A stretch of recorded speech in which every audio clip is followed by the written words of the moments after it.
श्री कृष्ण कहते हैं, अगर आप अपने मन को अपने वश में नहीं करेंगे तो वो आपके दुश्मन की तरह काम करना शुरू कर देगा। निर्माण केवल पहले से बनी चीजों का नया रूप है। कोशिश की जाए तो अपने अशांत मन को आसानी से नियंत्रित किया जा सकता है। इंसान नहीं, उसका मन किसी का दोस्त या दुश्मन होता है। जो किसी दूसरों पर शक करता है उसे किसी भी जगह पर खुशी नहीं मिल सकती। आपका निराश ना होना ही परम सुख होता है। क्रोध मूर्खता को जन्म देता है। अफवाह से अकल का नाश और अकल के नाश से इंसान का नाश होता है। सही मायने में चोर वो है जो अपने हिस्से का काम किए बिना भोजन करता है। कर्म करते जाओ, फल की चिंता मत करो। मन बहुत चंचल है जो इंसान के दिल में उथल पुथल कर देता है। यहाँ हर कोई खाली हाथ आया था और खाली हाथ ही इस दुनिया से जाएगा। परिवर्तन संसार का नियम है। कल जो किसी और का था आज वो तुम्हारा है, कल वो किसी और का होगा। श्री कृष्ण कहते हैं, आत्मा अमर है, इसलिए मरने की चिंता मत करो। मेरा तेरा छोटा बड़ा अपना पराया मन से मिटा दो, फिर सब तुम्हारा है और तुम सबके हो। भूत और भविष्य में नहीं, जीवन तो इस पल में है, अर्थात वर्तमान का अनुभव ही जीवन है। जो मन को नियंत्रित नहीं करते उनके लिए वह शत्रु के समान कार्य करता है। खुशियों में तो सब साथ होते हैं, असल दोस्त वही है जो दुख में साथ दे। सदैव संदेह करने वाले व्यक्ति को कभी भी सुख नहीं मिल सकता। क्रोध से भ्रम पैदा होता है, भ्रम से बुद्धि व्यग्र होती है, तब तर्क नष्ट हो जाता है। जब तर्क नष्ट होता है तब व्यक्ति का पतन हो जाता है। मन अशांत हो तो उसे नियंत्रित करना कठिन है, लेकिन अभ्यास से इसे वश में किया जा सकता है। जिसे तुम अपना समझकर मग्न हो रहे हो, बस यही प्रसन्नता तुम्हारे दुखों का कारण है। श्री कृष्ण कहते हैं, जो कोई भी जिस किसी देवता का पूजा विश्वास के साथ करने की इच्छा रखता है, मैं उसका विश्वास उसी देवता में दृढ़ कर देता हूँ। भगवान प्रत्येक वस्तु में, प्रत्येक जीव में मौजूद है। मैं ही इस सृष्टि की रचना करता हूँ, मैं ही इसका पालन पोषण करता हूँ और मैं ही इस सृष्टि का विनाश करता हूँ। मैं सभी प्राणियों को जानता हूँ, सभी के भूत भविष्य और वर्तमान को जानता हूँ, लेकिन मुझे कोई नहीं जानता। जो मुझे जिस रूप में पूजता है मैं उसी रूप में उसकी पूजा का फल देता हूँ। दुनिया में इंसान को हर चीज मिल जाती है, सिर्फ अपनी गलती ही नहीं मिलती। श्री कृष्ण कहते हैं, रास्ते कभी खत्म नहीं होते, बस लोग हिम्मत हार जाते हैं। तैरना सीखना है तो पानी में उतरना ही होगा। किनारे बैठकर कोई गोताखोर नहीं बनता। हीरे को परखना है तो अंधेरे का इंतजार करो। धूप में तो कांच के टुकड़े भी चमकने लगते हैं। जिंदगी में आप कितनी बार हारे ये कोई मायने नहीं रखता, क्योंकि आप जीतने के लिए पैदा हुए हैं। जिंदगी में कठिनाइयां आए तो उदास ना होना, क्योंकि कठिन रोल अच्छे अभिनेता को ही दिए जाते हैं। अगर अंधकार से लड़ने का संकल्प कोई कर लेता है तो एक अकेला जुगनू भी सब अंधकार हर लेता है। बारिश की बूंदें भले ही छोटी हो, लेकिन उनका लगातार बरसना बड़ी नदियों का बहाव बन जाता है। वैसे ही हमारे छोटे छोटे प्रयास भी जिंदगी में बड़ा परिवर्तन ला सकते हैं। पूरे संसार में ईश्वर ने सिर्फ मनुष्य को ही मुस्कुराने का गुण दिया है। इस गुण को खोइए मत। सफल लोग रास्ते बदलते हैं, इरादे नहीं, और असफल लोग अपने इरादे ही बदल लेते हैं। सभी जीवों में केवल इंसान ही पैसा कमाता है। और कितनी अजीब बात है ये, कोई जीव कभी भूखा नहीं मरता और इंसान का कभी पेट नहीं भरता। विश्वास रखो उस भगवान पे, कभी ज्यादा मांगो नहीं, कम वो कभी देगा नहीं। सारे सबक किताबों में नहीं मिलते, कुछ सबक जिंदगी भी सिखाती है। जिंदगी में रिस्क लेने से कभी मत डरो, या तो जीत मिलेगी या हार भी गए तो सीख मिलेगी।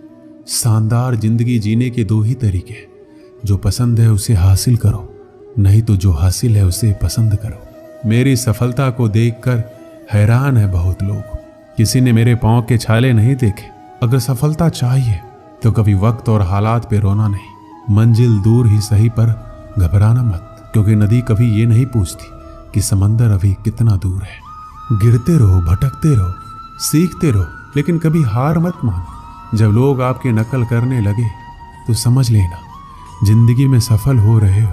कमाओ, कमाते रहो, और तब तक कमाओ जब तक महंगी चीज सस्ती ना लगने लगे। सिर्फ खड़े होकर पानी देखने से आप नदी पार नहीं कर सकते। जितना कठिन संघर्ष होगा, जीत उतनी ही शानदार होगी। यदि लोग आपके लक्ष्य पर हंस नहीं रहे तो समझो आपका लक्ष्य बहुत छोटा है।